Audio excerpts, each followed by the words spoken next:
Hi everyone, I hope you're okay. The video guys will be about photoelectric effect. Ane? So before I even start guys, I really hope guys we are really helping you out preparing for your final examination, and I want to thank you for coming back to the channel, watching the channel, and I really hope the videos that we keep uploading are helping you out guys. If you are new to the channel, please don't forget to subscribe, and if you like the content we are sharing, just click the like button. Idanko. Okay, we're focusing on photoelectric effect. First things first, before we even move further, the term photo, it tells us we are talking about light. Are you together? So photoelectric effects, we are going to focus on the effects on electrical movement due to a source of light. Are you together? So we are focusing on light, and light in physical sciences, it has a dual nature. We can focus on its nature as a wave, or focus on its nature as a particle. Are you together? In photoelectric effect, we are focusing on the light nature as a particle. Are you together? Since we're focusing on the nature of light as a particle, I know that the energy of light from it produces photons. Are you together? What are photons? Photons are a packet of of energy which are produced from the light source, or a quantum of energy produced by a light source. Are you together? So since a photon is a packet of energy, we can calculate that energy. How can we do that? Energy of the light is equal to hf. Are you together? Where h just represents the Planck's constant, and it's at the back of your question paper, by the way. It's given by 6.63 times 10 to the power negative 34, whereby f is given to you, whereby f is the frequency of the light source. Are you together? And f can be calculated by c over lambda. Are you together? Whereby c is the speed of light. It's a constant as well. It's the speed of light, and it's given by its value. It's 3 multiplied by 10 to the power of 8. It's the speed of light, and lambda there is just the wavelength. It's just the wavelength of the frequency. Are we together? Okay. So since now we know how to calculate the energy of a photon, we can therefore conclude that that energy is directly proportional to the frequency. Are you together? That energy is directly proportional to the frequency. Let's talk about that energy. Okay, the most obvious source of light energy we have is the sun. Let's say now we have a metal surface, and underneath that metal surface we have electrons. Are you together? So the sun rays will hit the metal surface directly, and when it does that, it produces packets of energy. Are you together? These are called photons. Please remember that they are called photons. Are you together? So those photons are the ones that will hit up the metal surface. Are you together? If the photons have a frequency which is just equal to the minimum frequency required to emit an electron, this is the threshold frequency, right? If the frequency of the photon is equal to the threshold frequency, it simply means that the frequency will help us to lift the electron from one energy level to the other.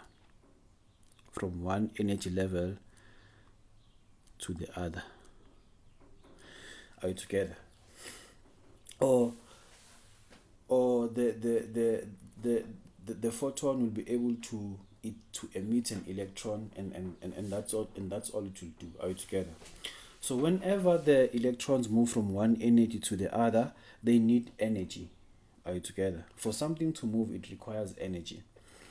So we call that thing the work function, whereby work function is the minimum energy required to emit an electron. Are you together? And work function, we find it by saying we find it by the product of Planck's constant and the threshold frequency, right? Work function is the minimum energy required to emit an electron. Threshold frequency is the minimum frequency required to emit an electron. Are you together? So this thing now simply means that if ever we have an energy equal to the work function, that means that energy will help us to emit the electron from one energy level to the other. One energy level to the other. Are we together? But sometimes it happens that we have an excess amount of energy, which will be greater than the work function. Are we together? So in this case, it simply means that yes, we will emit an electron, and secondly, our electrons will be able to have a kinetic energy. Now they will be able to move, and then they will conduct electricity. That's why we have photoelectric effect. The energy from the light helps our electrons to move so that they conduct electricity. Are you together? And therefore we come up with an equation like this. Energy of a photon is equal to the work function plus the kinetic energy, the maximum kinetic energy of electrons. Are you together? So I want us to focus on three scenarios with regards to energy and the energy of a photon and the work function. Are you together? I don't want us to focus much on the kinetic energy of electrons, because kinetic energy of electrons is dependent on what's happening between the energy of a photon and the work function. If we have a scenario like this whereby our energy of a photon is less than the work function, please guys note that there wouldn't be any emission of electrons.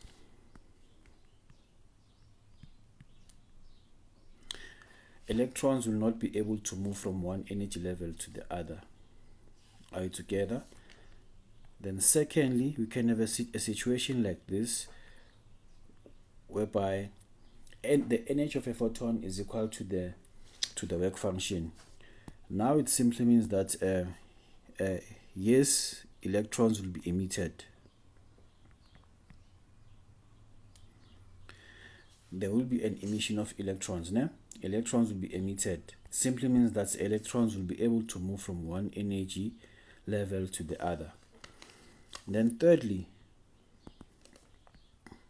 if you have a situation like this whereby the energy of a photon is greater than the work function, it simply means that now our electrons will be much more happier. They will be able to move around, and whenever they move around, they will form an electrical movement. Are you together? So it simply means now that the first thing that will happen, yes, emission will occur, and then secondly, there will be movement of electrons. Are you together? And hence we end up having this equation: E is equal to work function plus the maximum kinetic energy of electrons. Are you together? Okay, before we do this example, guys, I just want us to focus on something. They will tend to ask us about the application, or maybe the level 4 questions rather. Let's forget about the application for now, but the level 4 questions whereby they tell you that if a frequency of a photon is increased, are you together? How will that affect the the ammeter reading, or the ammeter reading of the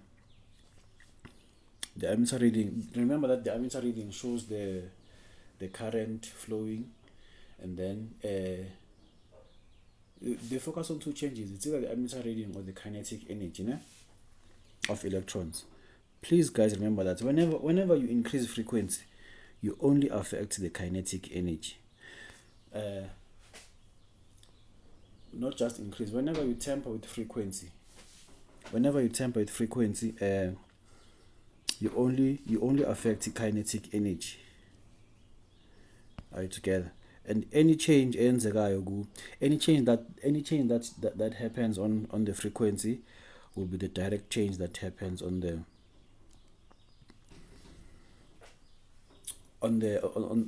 kinetic energy. Are you together? If you increase the frequency, you will therefore increase the maximum kinetic energy. Are you together? If you decide to decrease the frequency, or change a light source, use the other one with the lower frequency, you will decrease the kinetic energy as well. Are you together? But now whenever you talk about the brightness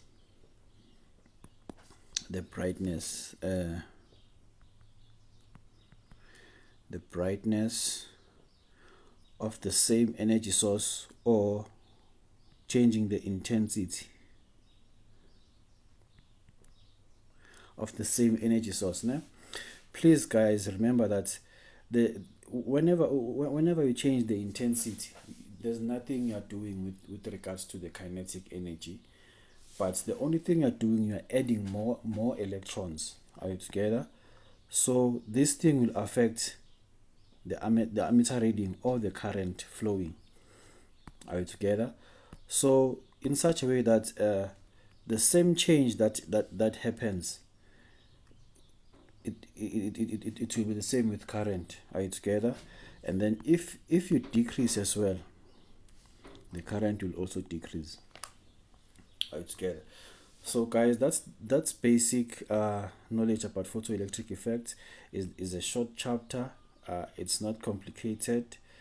Just take what I've given you, apply it. There's nothing more to this. Okay, I want us to focus on one example here. Okay, I want us to focus on this question paper.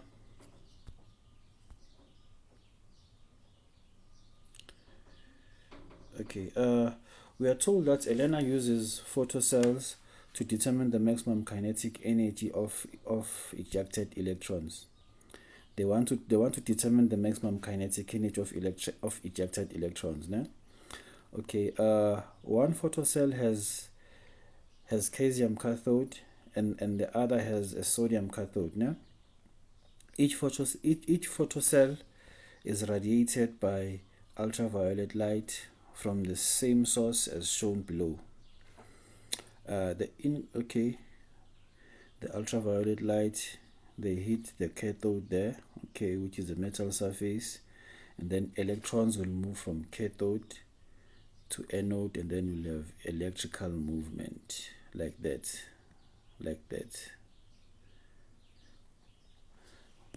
Okay. The incomplete results obtained are shown in the table below.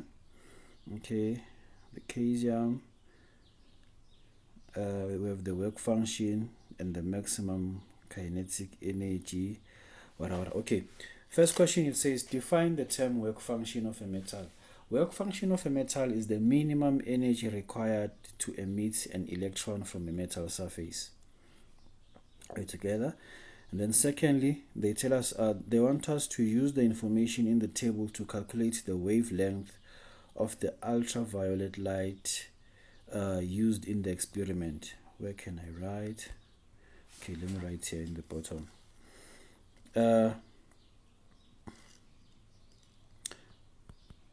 The energy of a photon is equal to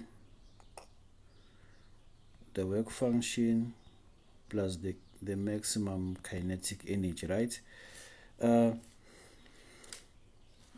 In this experiment, guys, they're using the same energy source. However, the only change is are with the metal surface. For the first experiment, they used the caesium. For the second experiment, they've used the sodium, né?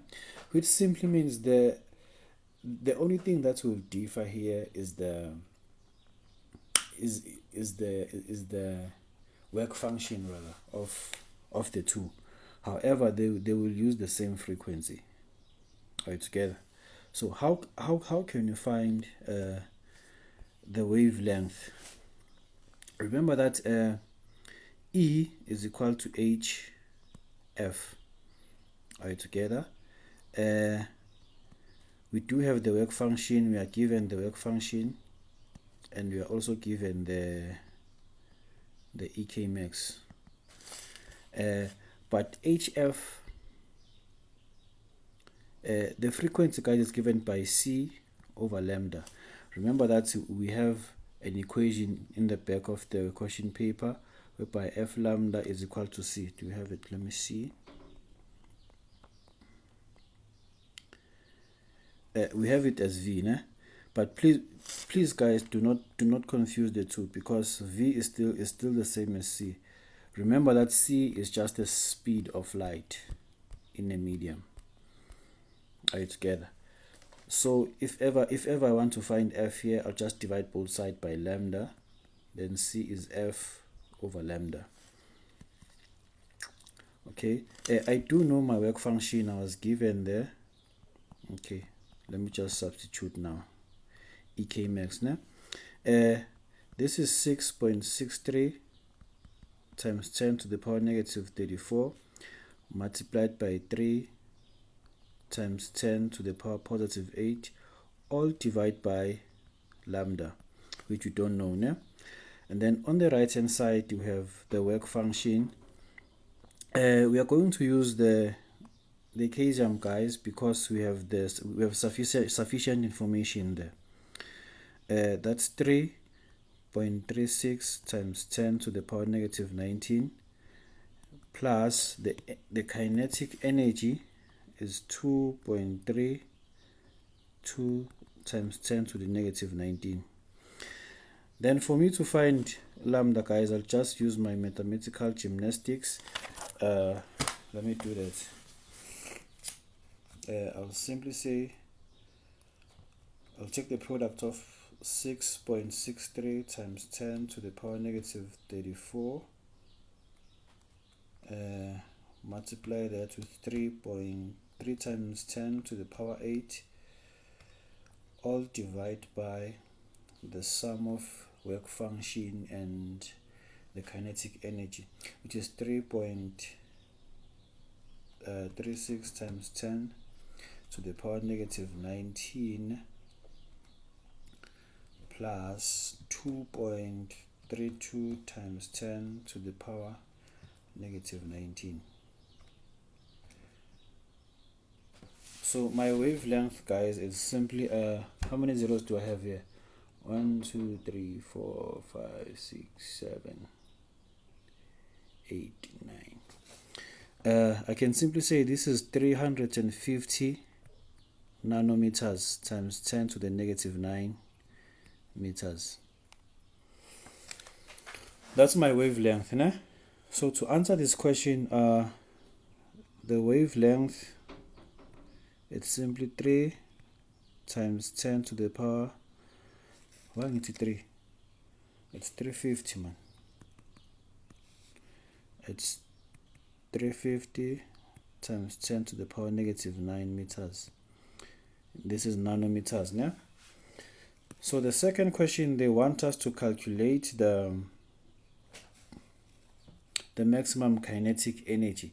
Remember that now, guys, we do have the wavelength of the frequency. Are you together? We do have the wavelength of the frequency. They want us to find the maximum kinetic energy, and we have the work function. So I can simply say E is equal to work function plus the maximum kinetic energy. For me to find the maximum kinetic energy, I need to take the energy of the photon minus the work function. Energy of the photon is h C over lambda. I do have the energy of the photon. Let me write this thing in black. 6.63 times 10 to the negative 34 multiplied by 3 times 10 to the power 8 all over 350 times 10 to the power negative 9 minus the work function. What is the work function? 3.65 times 10 to the power negative 19. Therefore, what is the maximum kinetic energy? And please guys note, I am expecting my maximum kinetic energy to be less than this one. Why am I saying that? Because sodium has more work function. Are we together? Okay, so let me calculate. 6.63 times 10 to the power negative 34, and then 3 times 10 to the power positive 8. I will divide that with 350 nanocoulombs minus 3.65 times 10 to the power negative 19.